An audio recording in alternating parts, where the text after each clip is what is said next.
And then we're going to open 2. Now here's where we can actually do a lot of work. Sometimes heavily reducing is easier than moderately reducing, and sometimes not. In this case, I think it will be fairly... Yeah, this one's going to be a little more complicated because we have all these weird boxes underneath here. I like this one, so I'm going to keep that brush there, and I'm going to remove the other smaller ones. See, that's a really nice brush because it goes at least almost the full length here of the building. So yeah, I can delete that and pull this over here so it is the full length then. No, that didn't work. What did I pull? Undo, undo, undo, undo, undo. Alright, I pulled something else. There we go. I pulled the inside one. Okay, so there's that. And we're going to just pretty much delete everything. I'm going to try and keep one of these top walls so I know how high to pull the roof.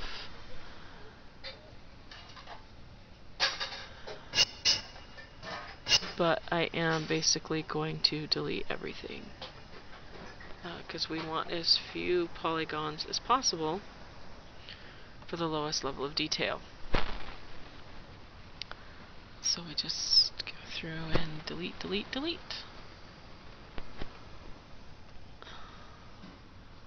I'm going to leave this brush here because it significantly changes the shape of the building. It's 2 big blocks instead of 1 big block. If we had a more square building, I would remove that one also, and I would just make 1 big block. But since we don't, we have a kind of a 2-block building. I'm just going to leave that one. I'm going to make sure I'm not deleting too much there. Still have my chosen brush. Yes, still have it here. And I believe I need to pull this edge of it now all the way over here so I know how far to go. And pull it down. Oh, I can do that last because we're keeping that brush. Now here's the other thing. I want to keep this brush also. So I'm going to keep that one because that is the other significant block. Now see, I've accidentally selected that with everything else, so I can press Shift and click and it unselects that while still retaining the others, just like in Torque, Game Engine, or Game Engine Advanced. So it keeps all that for us. And now then, I have we have some wandering. So we're just gonna shift, shift, shift, shift, shift, shift, shift, shift, shift, and see what we got. Yeah, there's one more, and that's gone.